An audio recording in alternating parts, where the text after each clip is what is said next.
سید الاولین خاتم النبیین امام الانبیاء مبدأ الانبیاء ساقی کوثر شافع محشر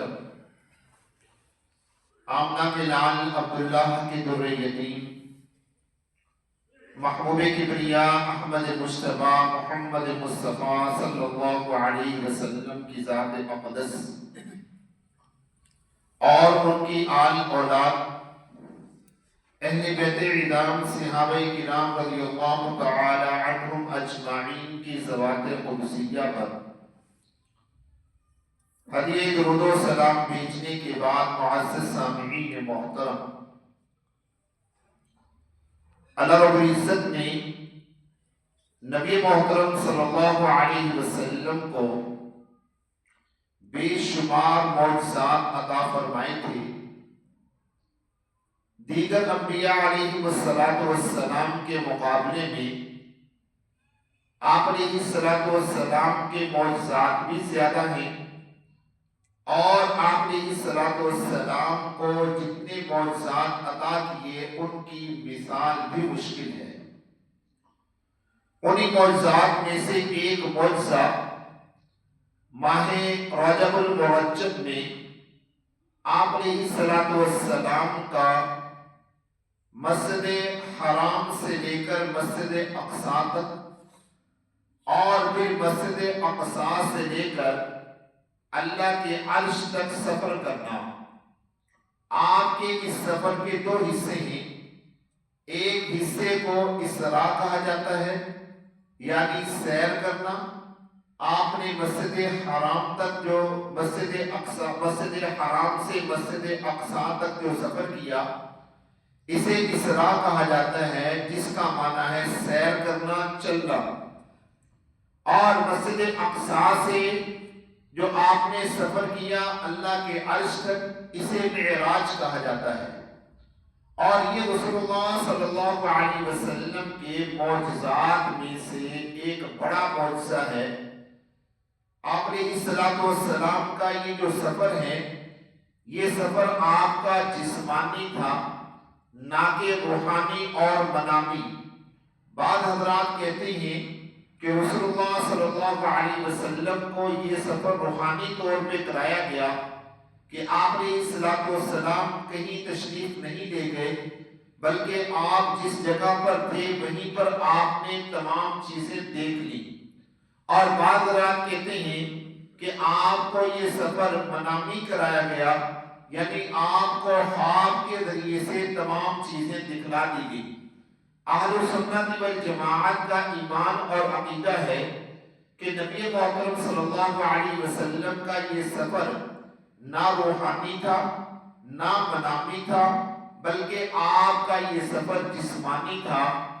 آپ باقاعدہ طور پہ مکہ المکرمہ مسجد حرام سے مسجد اقصی تک تشریف لے گئے، اور پھر مسجد اقصی سے اللہ کے عرش تک تشریف لے گئے۔ آپ جسمانی طور پر گئے، روحانی اور منامی طور پر نہیں گئے۔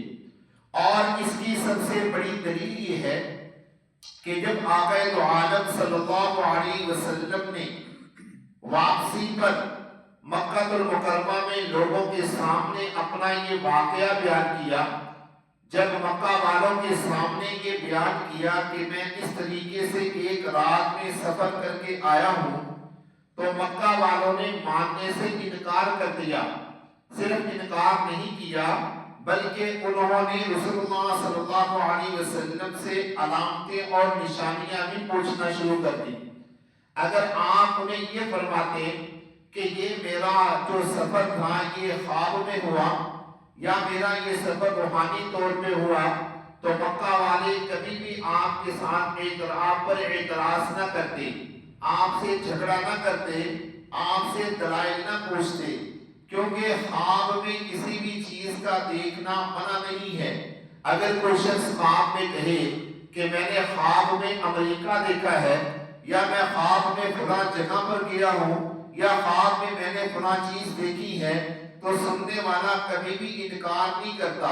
لیکن اگر کوئی شخص کہے کہ میں حقیقت میں فلاں جگہ پر گیا ہوں، تو سننے والا اعتراض بھی کرتا ہے، سننے والا سوال بھی کرتا ہے، اور سننے والا دلیل بھی مانگتا ہے کہ آپ نے جو سفر کیا ہے اس کی دلیل کیا ہے۔ رسول اللہ صلی اللہ علیہ وسلم نے جب مکہ والوں کے سامنے آ کر یہ بات رکھی کہ میں فلاں جگہ سے فلاں جگہ تک سفر کر کے آیا ہوں، تو مکہ والوں نے آپ سے دلائل پوچھنا شروع کر دیے، مکہ والوں نے آپ سے علامتیں اور نشانیاں پوچھنی شروع کر دی، اور ان دلائل اور ان نشانیوں اور ان سوالات میں سے ایک سوال یہ تھا کہ آپ نے مسجد اقصیٰ کو دیکھا، یہ بتائیں کہ مسجد اقصیٰ کے دروازے کتنے ہیں؟ آپ علیہ السلام چونکہ دروازے تو دیکھنے گئے نہیں تھے، آپ نے دروازے گنتی بھی نہیں کیے تھے، لیکن اللہ رب العزت نے اسی وقت مسجد اقصیٰ کے دروازے آپ کے سامنے کر دیے، آپ نے وہ دروازے گنتی کر کے ان کو بتا دیا کہ مسجد اقصیٰ کے کتنے دروازے ہیں۔ پھر انہوں نے ایک سوال کیا، آپ نے بلکہ خود بتلایا کہ مکہ والوں کا ایک قافلہ فلاں جگہ پہ رکا ہوا تھا اور ان کا اونٹ گم ہو گیا تھا، کچھ لوگ اونٹ کو تلاش کرنے کے لیے گئے ہوئے تھے، جب مکہ کا وہ قافلہ واپس آیا تو انہوں نے پوچھا کہ کیا ایسے ہوا تھا؟ انہوں نے کہا کہ ہاں، ہم فلاں جگہ پہ ٹھہرے ہوئے تھے اور ہمارا اونٹ بھی گم ہو گیا تھا۔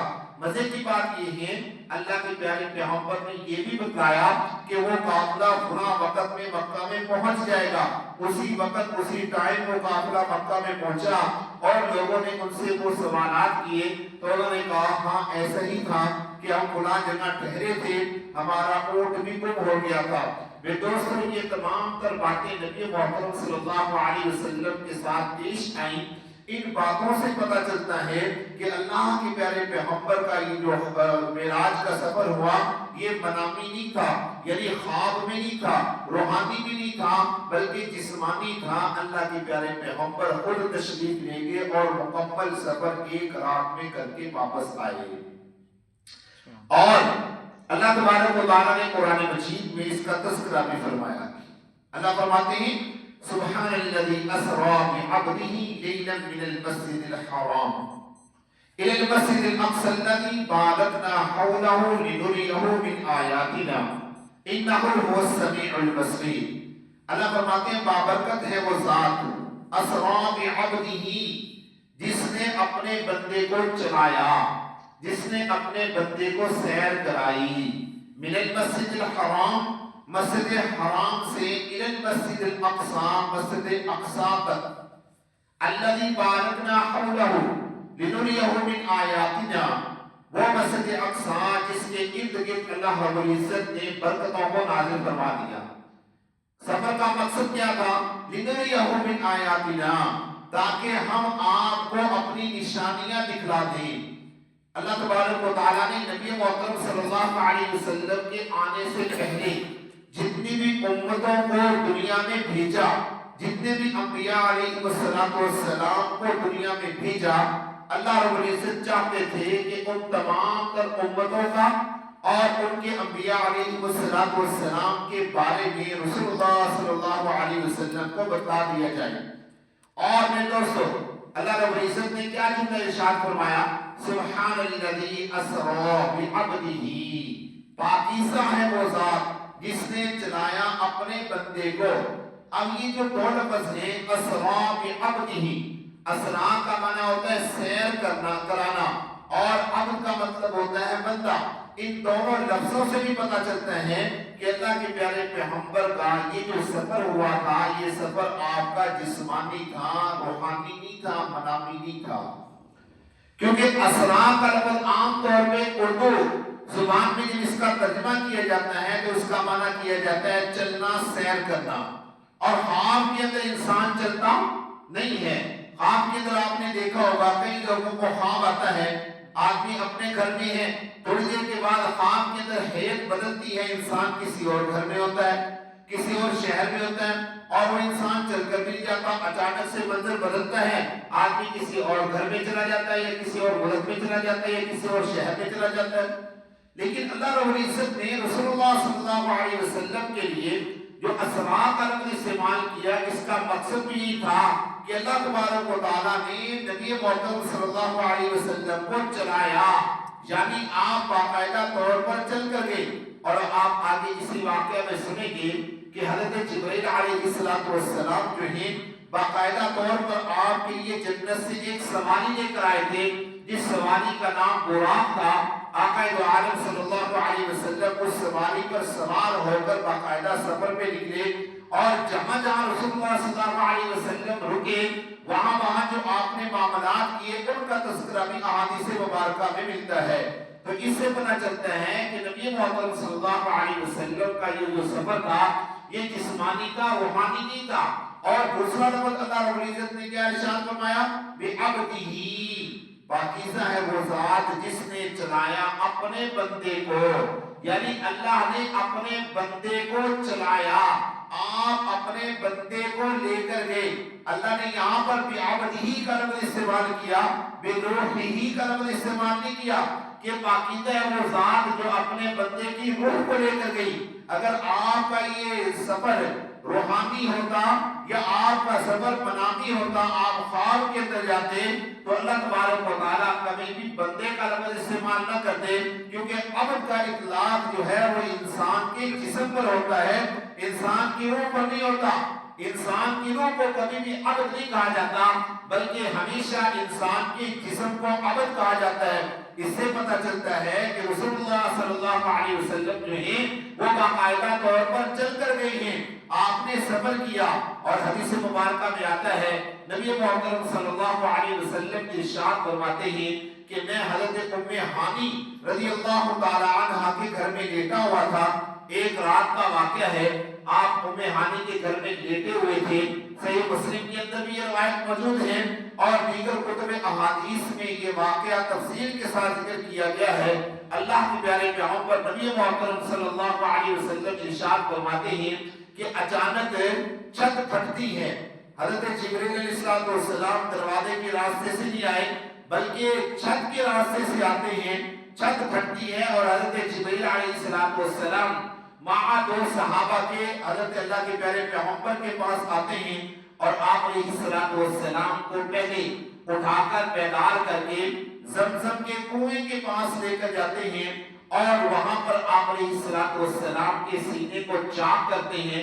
چاک کر کے آپ کے دل کو نکالتے ہیں اور دل کو ایک سونے کے تشت میں ڈالا جاتا ہے اور آپ کے دل کو زمزم کے پانی کے ساتھ دھویا جاتا ہے اور اس میں علم اور حکمت کو، ایمان اور حکمت کو بھر دیا جاتا ہے. اور پھر اللہ کے پیارے پیغمبر کے سینے کو، دل کو واپس سینے میں رکھ کے باقاعدہ طور پہ سینے پر ٹانکے لگائے جاتے ہیں. آپ یوں کہہ لیجیے کہ یہ روحانی طور پہ اللہ کے پیارے پیغمبر کا بائی پاس تھا کہ آپ کے دل سے تمام تر وہ چیزیں نکال دی گئیں جن کے اندر شائبہ تھا، یعنی شیطان کے حملہ آور ہونے کا خطرہ تھا. اللہ کے پیارے پیغمبر کے سینے سے نکال دی گئی اور آپ کے سینے میں ایمان اور حکمت کو بھر دیا گیا، آپ کے سینے میں علم اور حکمت کو بھر دیا گیا اور پھر باقاعدہ طور پہ اس دل کو وہاں پر رکھ کر ٹانکے لگائے گئے. یہ سارے کا سارا معاملہ جسمانی طور پہ ہوا، روحانیت کو ڈالا گیا لیکن عمل جسمانی طور پر تھا، حقیقت میں تھا. اور اس کی دلیل کیا ہے؟ حضرات صحابہ کرام رضی اللہ تعالی عنہم اجمعین فرماتے ہیں کہ ہم نے اللہ کے پیارے پیغمبر کے سینے اقدس پر ٹانکوں کے نشان دیکھے ہیں. بات جاری آپ حضرات کو، اگر اللہ کے پیارے پیغمبر کا یہ سفر منامی ہوتا، آپ علیہ السلام کا یہ سفر روحانی ہوتا تو آپ کے سینے پر ٹانکے نہ لگتے. صحابہ نے باقاعدہ طور پہ ٹانکوں کا مشاہدہ کیا اور دیکھ کر گواہی دیتے ہیں اللہ کے پیارے پیغمبر کے جو سینے کو چاک کیا گیا، جسے عربی زبان میں شق صدر کہا جاتا ہے، یعنی سینے کو کھولنا. اور یہ ایک مرتبہ نہیں ہوا بلکہ کئی بار ہوا. ایک مرتبہ آپ جب چھوٹے سے تھے حضرت حلیمہ سعدیہ رضی اللہ تعالی عنہ کے گھر میں تھے، اس وقت اللہ کے پیارے پیغمبر کے سینے کو چاک کیا گیا اور ایک اس موقع پر اللہ کے پیارے پیغمبر کے سینے کو چاک کیا گیا. اسے کہا جاتا ہے شق صدر. آپ حضرات نے بھی بچپن میں اردو کی کتابوں کے اندر پڑھا ہوگا آپ علیہ السلام کا واقعہ معراج اور اس واقعہ میں آپ نے یہ ضرور پڑھا ہوگا کہ اللہ کے پیارے پیغمبر کے دل کو دھویا گیا، سونے کے کشت میں رکھا گیا اور اس میں ایمان اور حکمت کو بھرا گیا۔ جب اللہ کے پیارے پیغمبر کا یہ بائی پاس ہو گیا، آپریشن ہو گیا، حضرت جبریل علیہ السلام دو جانور لے کر آئے۔ ان دونوں کا نام کیا تھا؟ براق تھا۔ ایک روایت میں آتا ہے کہ ایک جانور تھا، اللہ کے پیارے پیغمبر کو اس پر سوار کیا گیا اور حضرت جبرائیل آپ کی معیت میں آپ کے پیچھے سوار ہوئے۔ اور ایک روایت میں آتا ہے کہ ایک جانور نہیں تھا بلکہ دو جانور تھے۔ ایک جانور پر اللہ کے پیارے پیغمبر کو سوار کیا گیا اور ایک جانور پر حضرت جبرائیل علیہ السلام سوار ہوئے۔ اب یہ آپ کا سفر یہاں سے شروع ہو رہا ہے، مسجد حرام سے مسجد اقصی کی طرف۔ حضرت ام ہانی کے گھر سے اٹھ کر آپ مسجد حرام میں آئے، کیونکہ زمزم کا کنواں جو ہے وہ بالکل مقام ابراہیم کے نیچے ہے، جہاں پر عام رکعت دو رکعت نماز نفل پڑھتے ہیں۔ حدیث پاک میں آتا ہے کہ جو زمزم کا کنواں ہے یہ بیت اللہ اور جو مقام ابراہیم ہے اس کے درمیان میں جو جگہ ہے وہاں پر ہے۔ تو اللہ کے پیارے پیغمبر کا وہاں پر آپریشن ہوا، وہاں سے آپ علیہ السلام نے سفر کا آغاز ہوا، وہاں سے آپ براق پر سوار ہوئے اور مسجد اقصی کی طرف سفر کیا۔ اللہ کے پیارے پیغمبر فرماتے ہیں کہ میں راستے میں جا رہا تھا، ایک جگہ پر حضرت جبریل علیہ السلام نے مجھے فرمایا کہ یہاں پر اتر کر دو رکعت نماز نفل پڑھ لیجیے۔ میں نے وہاں پر اتر کر دو رکعت نماز نفل پڑھے۔ پھر آگے چلتے ہیں، تھوڑی دیر کے بعد پھر اللہ کے پیارے پیغمبر کو حضرت جبریل نے کہا یا رسول اللہ یہاں پر بھی دو رکعت نماز نفل پڑھ لیجیے۔ پھر آگے چلتے ہیں، آگے اللہ کے پیارے پیغمبر سے کہا یہاں پر بھی دو رکعت نماز نفل پڑھ لیجیے۔ راستے میں آپ کو چند لوگ ملے، انہوں نے آپ علیہ السلام کو اس طریقے سے سلام پیش کیا، السلام علیکہ یا اول، السلام علیکہ یا آخر، السلام علیکہ یا حاشر۔ پھر آپ اللہ کے پیارے پیغمبر آگے چلتے ہیں، آگے ایک بڑا شخص کھڑا تھا، اس نے اللہ کے پیارے پیغمبر کو بلایا۔ آپ علیہ السلام کو جبرائیل نے کہا یا رسول اللہ صلی اللہ علیہ وسلم اس کی پکار کا جواب نہیں دینا، اس کی بات توجہ سے نہیں سننی۔ تھوڑی دیر کے بعد آگے چلتے ہیں، آگے جب پہنچے ہیں پھر ایک بڑھیا شخص ملی، اس نے اللہ کے پیارے پیغمبر کو بلایا۔ آپ نے حضرت جبرائیل نے عرض کیا یا رسول اللہ صلی اللہ علیہ وسلم آپ نے اس کی بات بھی نہیں سننی، اس کی طرف بھی توجہ نہیں کرنا۔ میں دوستو اب میں آپ کو بتلاتا ہوں، پیچھے چلتے ہیں۔ اللہ کے پیارے پیغمبر جب پہلی جگہ پر اترے، آپ نے دو رکعت نماز نفل پڑھے۔ آپ نے پوچھا جبرائیل یہ کون سی جگہ ہے؟ جبرائیل نے بتایا یا رسول اللہ یہ مدینہ ہے، یہ یثرب ہے، یہ وہ جگہ ہے جہاں پر آپ نے ہجرت کر کے آنا ہے۔ آپ جانتے ہیں کہ اللہ کے پیارے پیغمبر جب ہجرت کر کے آئے تھے، آپ بیت المقدس کی طرف منہ کر کے نماز پڑھتے تھے مدینہ میں۔ پھر جس وقت حکم آیا کہ آپ اب بیت اللہ کی طرف منہ کر کے نماز پڑھے، بالکل اس کے برعکس ہو گیا، یعنی آپ ادھر منہ کر کے نماز پڑھ رہے تھے، جب بیت اللہ کی طرف منہ کر کے نماز پڑھنے کا حکم آیا اب ادھر کی بجائے بالکل ادھر ہو گیا۔ حاجی لوگ جب حج کرنے عمرہ کرنے کے لیے جاتے ہیں تو مسجد ذو قبلتین میں جاتے ہیں، ایک قبلہ بالکل اس طرف ہے اور ایک قبلہ بالکل اس طرف ہے۔ پہلے اس طرف ہو کر کے نماز پڑھتے تھے، اب اس طرف ہو کر کے نماز پڑھتے ہیں۔ اس کا مطلب یہ ہوا کہ اللہ کے پیارے پیغمبر کا جو مسجد حرام سے سفر مسجد اقصی کی طرف ہو رہا تھا، راستے میں مدینہ منورہ نے آنا تھا، کیونکہ وہی سفر تھا۔ اللہ کے پیارے پیغمبر جب مدینہ منورہ پہنچتے ہیں، وہاں پر دو رکعت نماز نفل پڑھتے ہیں۔ اللہ کے پیارے پیغمبر نے پوچھا کہ یہ کون سی جگہ ہے؟ حضرت جبرائیل نے عرض کیا یا رسول اللہ یہ مدینہ منورہ ہے، یہ یثرب ہے، یہاں پر آپ نے ہجرت کر کے آنا ہے۔ میں دوستوں جب آگے دو رکعت نماز نفل پڑھی، اللہ کے پیارے پیغمبر نے پوچھا کہ یہ کون سی جگہ ہے جہاں پر میں نے نفل پڑھی ہیں؟ حضرت جبرائیل نے عرض کیا یا رسول اللہ یہ حضرت عیسیٰ علیہ السلام کے پیدا ہونے کی جگہ ہے، جسے بیت اللحم کہا جاتا ہے۔ آپ نے وہاں پر بھی دو رکعت نماز نفل پڑھی۔ پھر تیسری جگہ جو نفل پڑھے، پوچھا یہ کون سی جگہ ہے؟ آپ عرض کیا یا رسول اللہ یہ مدین ہے، حضرت شعیب علیہ السلام کا علاقہ ہے جہاں پر آپ تشریف لائے تھے۔ حضرت شعیب علیہ السلام نبی بن کر آئے تھے، آپ نے وہاں پر بھی دو رکعت نماز نفل پڑھی۔ اور وہ جو بوڑھا شخص اللہ کے پیارے پیغمبر کو بلا رہا تھا، یا رسول اللہ میری بات سنیجیے، حضرت جبرائیل نے منع کر دیا تھا کہ آپ نے اس کی بات نہیں سنی۔ اللہ کے پیارے پیغمبر نے پوچھا کہ یہ کون ہے؟ حضرت جبرائیل نے عرض کیا یا رسول اللہ یہ شیطان تھا جو آپ کو اپنی طرف بلا رہا تھا، اپنی طرف مائل کرنے کی کوشش کر رہا تھا۔ پھر اللہ کے پیارے پیغمبر آگے چلے، آپ نے السلام نے پوچھا کہ وہ جو بری عورت تھی جس نے مجھے بلایا وہ کون تھی؟ حضرت جبرائیل نے عرض کیا رسول اللہ وہ تھی دنیا۔ وہ کیا تھی؟ دنیا۔ اور دنیا اب اتنی ہی رہ گئی ہے، دنیا اب اتنی ہی رہ گئی ہے جتنی اس بڑیا کی عمر ہے۔ جیسے وہ بڑیا بڑی ہو چکی ہیں ایسے دنیا بھی بڑی ہو چکی ہے۔ حدیث پاک میں آتا ہے اللہ کے پیارے پیغمبر نبی محترم صلی اللہ علیہ وسلم ارشاد فرماتے ہیں انا والساعۃ کہاتین، میں اور قیامت ایسی ہے جیسے یہ میری دو انگلیاں، یعنی میرے اور قیامت کے درمیان میں اب اتنا فاصلہ نہیں ہے۔ اور یہ بھی سمجھا دیا کہ میں آخری نبی ہوں، میرے بعد اب اور کوئی نبی نہیں آئے گا۔ اگر میرے بعد کوئی آئے گی، کوئی چیز آئے گی تو کیا ہوگی؟ قیامت ہوگی۔ اور اللہ کے پیارے پیغمبر حضرت جبرائیل علیہ السلام نے جب اللہ کے پیارے پیغمبر سے سوال کیا یا رسول اللہ صلی اللہ علیہ وسلم قیامت کے بارے میں بتا دیجئے کہ قیامت کب آنی ہے، آپ علیہ السلام نے حضرت جبرائیل علیہ السلام سے کیا جملہ ارشاد فرمایا؟ فرمایا مل مسئول عنہا ما اعلم به من السائل، کہ جس سے تو نے سوال کیا ہے جتنا تو قیامت کے بارے میں جانتا ہے اتنا میں قیامت کے بارے میں جانتا ہوں۔ یعنی جیسے تجھے قیامت کا نہیں پتا کہ قیامت کب آنی ہے، ایسے مجھے بھی نہیں پتا کہ قیامت کب آنی ہے۔ ہاں اتنا ضرور ہے کہ اب میرے بعد کوئی اور نبی نہیں آئے گا، قیامت بالکل قریب ہے۔ قرآن مجید میں اللہ تبارک و تعالیٰ نے تو واضح طور پہ قیامت کے بارے میں فرمایا ان الساعۃ لآتیۃ، کہ قیامت بالکل آنے والی ہے۔ حضرت جبرائیل علیہ السلام نے پوچھا یا رسول اللہ صلی اللہ علیہ وسلم قیامت کی کوئی نشانی بتا دیجئے۔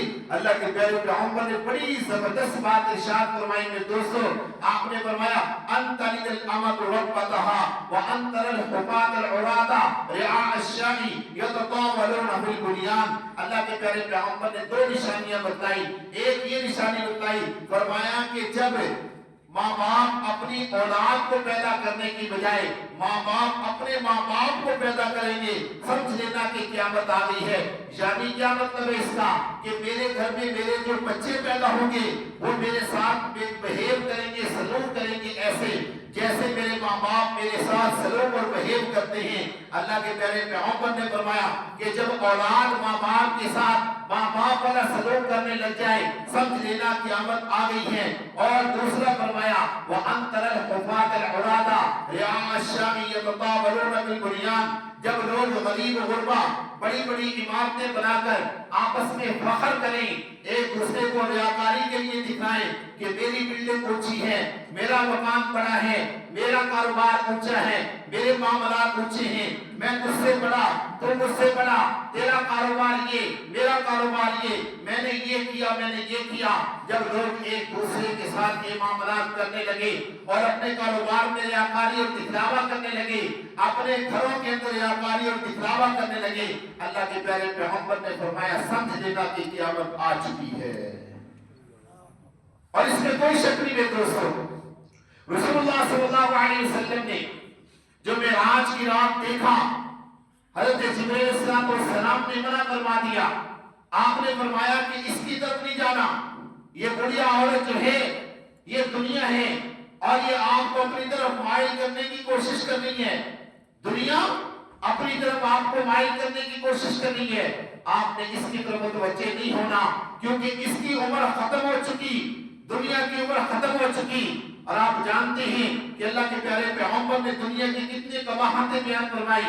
ایک حدیث پاک کے اندر آتا ہے رسول اللہ صلی اللہ علیہ وسلم نے ارشاد فرمایا الا ان الدنیا ملعونۃ وملعون ما فیہا، آپ نے فرمایا کہ دنیا ملعون ہے اور دنیا کے اندر جو کچھ ہے وہ سب کا سب ملعون ہے۔ اور ایک حدیث پاک کے اندر یہاں تک فرمایا الدنیا جیفۃ وطالبها الکلاب، فرمایا کہ دنیا جو ہے یہ ایک مردار کی طرح ہے اور اس کو طلب کرنے والے حاصل کرنے والے بے وقوف لوگ ہیں جو دنیا کے پیچھے پڑے ہوں گے اور دنیا کے پیچھے پڑ کے اپنے ایمان کا بیڑا غرق کریں گے، اپنے ایمان کا نقصان کریں گے۔ میں دوستو اللہ کے پیارے پیغمبر نے معراج کی رات یہ سارا کچھ دیکھ لیا۔ آپ نے جو پانچویں بات دیکھی وہ یہ تھی کہ لوگوں نے آپ کو سلام کیا اور آپ کی ختم نبوت کی گواہی دی۔ کیا کہا؟ السلام علیکہ یا اول، السلام علیکہ یا آخر، السلام علیکہ یا حاشر، کہ سلامتی ہو آپ پر اے سب سے پہلے آنے والے، سلامتی ہو آپ پر اے سب سے آخر میں آنے والے، سلامتی ہو آپ پر اے قیامت کے دن سب کو جمع کرنے والے۔ اللہ کے پیارے پیغمبر نے حضرت جبرائیل علیہ السلام سے پوچھا کہ یہ کون لوگ تھے جنہوں نے مجھے سلام کیا؟ حضرت جبرائیل نے بتایا یا رسول اللہ ان میں ایک ابراہیم علیہ السلام تھے، ایک موسیٰ علیہ السلام تھے اور ایک عیسیٰ علیہ السلام تھے۔ انہوں نے آپ کو بیت المقدس آنے پر سلام پیش کیا ہے۔ اللہ کے پیارے پیغمبر فرماتے ہیں میں آگے جس وقت چلا تو میں نے کچھ اور لوگوں کو دیکھا۔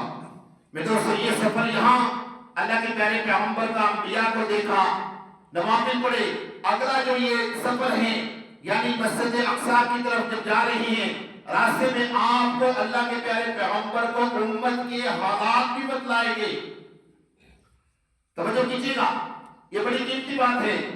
اللہ کے پیارے پیغمبر کو امت کے حالات بھی بتلائیں گے، لوگوں کی حالتیں دکھلائیں گی، لوگوں کی کیفیتیں دکھلائیں گی۔ مثلاً ان میں سے کچھ لوگ جو کے پاس سے آپ گزرے، آپ نے دیکھا کہ وہ لوگ اپنے جسموں سے ان کے ناخن بڑے بڑے ہیں اور وہ اپنے جسموں سے اپنے ناخنوں سے اپنے جسموں کو ایسے نوچ نوچ کے کھا رہے ہیں۔ کیا؟ اللہ کے پیارے پیغمبر نے لوگوں کو دیکھا کہ ان کے جسم بڑے بڑے ہیں اور ناخن بڑے بڑے ہیں اور اپنے ناخنوں سے اپنے جسموں کو نوچ نوچ کے کھا رہی ہیں۔ اللہ کے پیارے پیغمبر نے حضرت جبرائیل علیہ السلام سے پوچھا کہ اے جبرائیل یہ کون لوگ ہیں جو اپنے ناخنوں سے اپنے جسموں کو نوچ رہی ہیں اور اپنا گوشت کھا رہی ہیں؟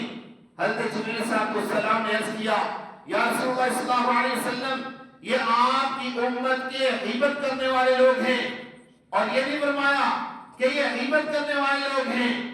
یہ بھی ہو سکتا تھا کہ اللہ کے پیارے پیغمبر کی امت سے پہلے لوگ ہوں، نہیں، بلکہ جبرائیل نے عرض کیا رسول اللہ یہ آپ کی امت کے غیبت کرنے والے لوگ ہیں، یہ آپ کی امت کے چغلی کھانے والے لوگ ہیں جو ایک دوسرے کی غیبت کرتے ہیں۔ حدیث پاک میں آتا ہے اللہ کے پیارے پیغمبر نبی محترم صلی اللہ علیہ وسلم ارشاد فرماتے ہیں الغیبۃ اشد من الزنا، کہ غیبت جو ہے وہ زنا سے بھی بدتر ہے۔ ایک آدمی کسی کے ساتھ زنا کرتا ہے، زنا کرنے پر اس کو 2 سزائیں دی جاتی ہیں۔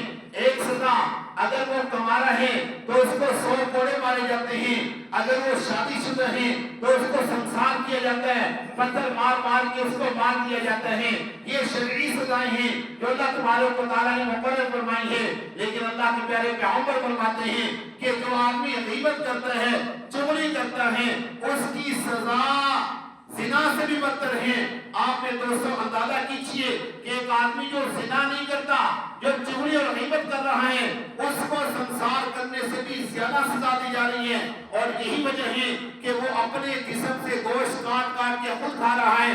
اور یہ اللہ کے پیارے پیغمبر کو جو سزا دکھلائی گئی ہے، یہ قیامت کی سزا دکھلائی گئی ہے کہ ایسے لوگ جب جہنم کے اندر جائیں گے وہ اپنے جسموں سے گوشت کاٹ کاٹ کر خود کھائیں گے، اور جب ان کے بارے میں پوچھا جائے گا کہ یہ کون لوگ ہیں، اللہ کے پیارے پیغمبر کو جیسے بتایا گیا تو یہی بتایا جائے گا کہ یہ اللہ کے پیارے پیغمبر کے امتی ہیں جو دنیا میں غیبت کیا کرتے تھے، جو دنیا میں چغلی کیا کرتے تھے۔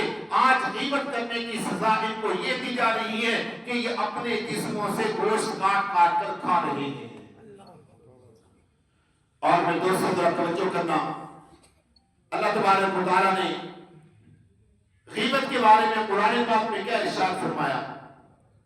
لا یغتب بعضکم بعضا ایحب احدکم ان یاکل لحم اخیہ میتا فکرہتموہ واتقوا اللہ۔ اللہ فرماتے ہیں کہ تم میں سے کوئی ایک دوسرے کی غیبت نہ کرے. لا یغتب بعضکم بعضا، ایک دوسرے کی غیبت مت کرو. ایحب احدکم، کیا تم میں سے کوئی شخص اس بات کو پسند کرتا ہے؟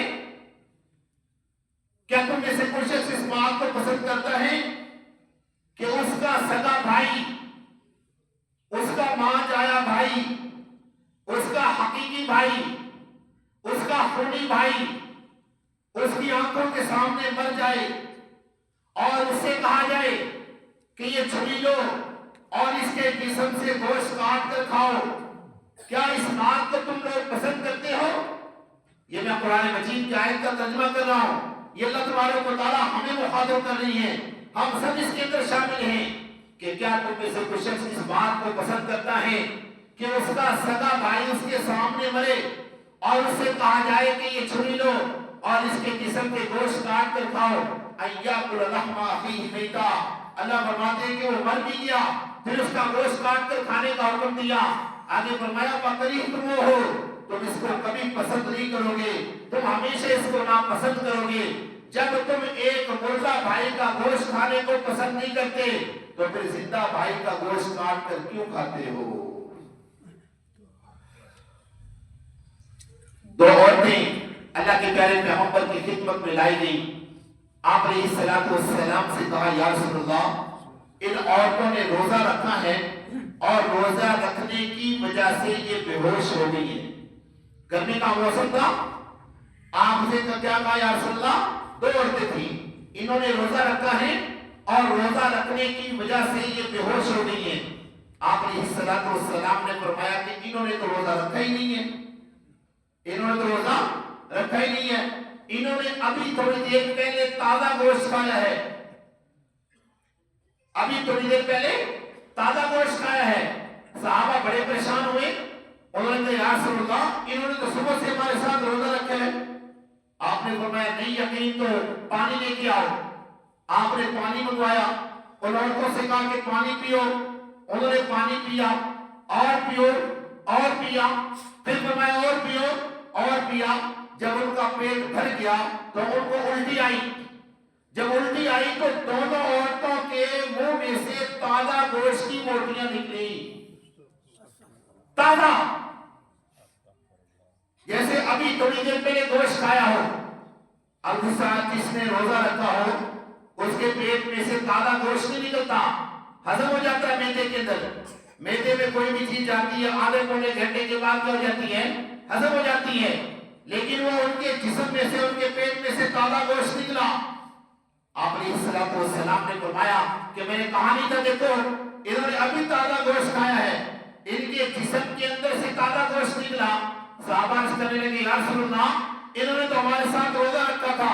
آپ نے فرمایا انہوں نے روزہ تو رکھا تھا لیکن روزے کی حالت میں انہوں نے اپنی بہنوں کی غیبت کی تھی، اپنی بہنوں کی چغلیاں کی تھی اور وہ گوشت بن کے ان کے پیٹ کے اندر تازہ تھی، اس لیے ان کے پیٹ سے تازہ گوشت کی بوٹیاں نکلی ہیں.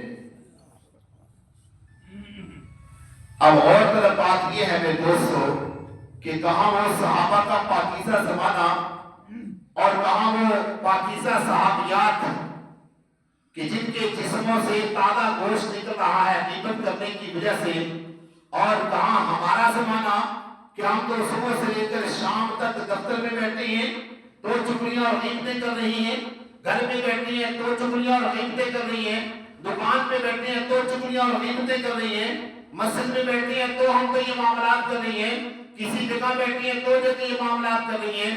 حتیٰ کہ اگر ہم کسی کی فوتگی پہ، کسی کے جنازے پہ جنازہ پڑھنے کے لیے بھی گئی ہیں، مولوی صاحب بیان کر رہی ہیں، آخرت فکر آخرت پہ ڈرا رہی ہیں اور ہم کھڑے کیا کر رہی ہیں؟ ایک دوسرے کی غیبتیں کر رہی ہیں. ہمیں سامنے میت پڑی ہے تو بھی ہمیں شرم نہیں ہے، پھر بھی ہم کسی نہ کسی کی غیبت اور چغلی کر رہی ہیں. میرے دوستوں ذرا غور کیجیے گا کہ ان لوگوں کے غیبت کرنے سے جو پاکیزہ ہستیاں تھیں ان کے پیٹوں میں تازہ گوشت جا رہا ہے. آج کے زمانے میں جب ہمارا یہ حال ہے کہ ہمارے 24 گھنٹے گناہوں کی دلدل میں گزرے، ہمارے جسموں کا کیا حال ہوگا، ہمارے اندر کتنے گناہ اور کتنی لاپرواہیاں ہوگی. اس لیے اللہ کے پیارے پیغمبر کو معراج کی رات دکھلا دیا گیا جب آپ نے دیکھا کہ لوگ اپنے ناخنوں سے اپنے گوشت کو کاٹ کاٹ کے کھا رہی ہیں. اللہ کے پیارے پیغمبر نے پوچھا جبرائیل یہ کون لوگ ہیں؟